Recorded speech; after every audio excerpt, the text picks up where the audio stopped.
السلام علیکم۔ یہ ہے اردو ایکشن ٹیلز۔ آپ سب سے گزارش ہے کہ اس ویڈیو کو لائک اور شیئر کریں اور میرے چینل کو سبسکرائب کریں۔ یہ ہے شوکت صدیقی کا سنسنی خیز ناول جان گلوس۔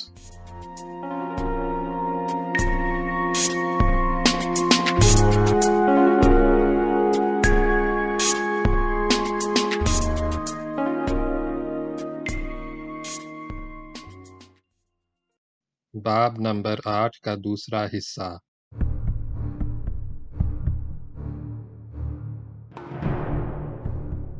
لالی بیدار ہوا تو کمرے میں ہلکا ہلکا اندھیرا پھیلا تھا۔ بشیرہ چارپائی کے پاس کھڑا اسے آہستہ آہستہ جھنجھوڑ رہا تھا۔ لالی نے آنکھیں کھولیں تو وہ ہنس کر بولا، یار بہت سو لیا، شام ہو رہی ہے، اب تو اٹھ جا۔ لالی آنکھیں ملتا ہوا اٹھ کر بیٹھ گیا۔ منہ دھو لے، نیند کا خمار اتر جائے گا۔ لالی چپ چاپ چارپائی سے نیچے اترا، کمرے سے باہر گیا اور منہ ہاتھ دھو کر واپس آ گیا۔ بشیرے نے مسکرا کر کہا، ادھر میرے پاس آ کر بیٹھ، اب تجھ سے کچھ کام کی باتیں ہو جائیں۔ مگر لالی اس کے پاس نہیں گیا، جہاں تھا وہیں کھڑا رہا۔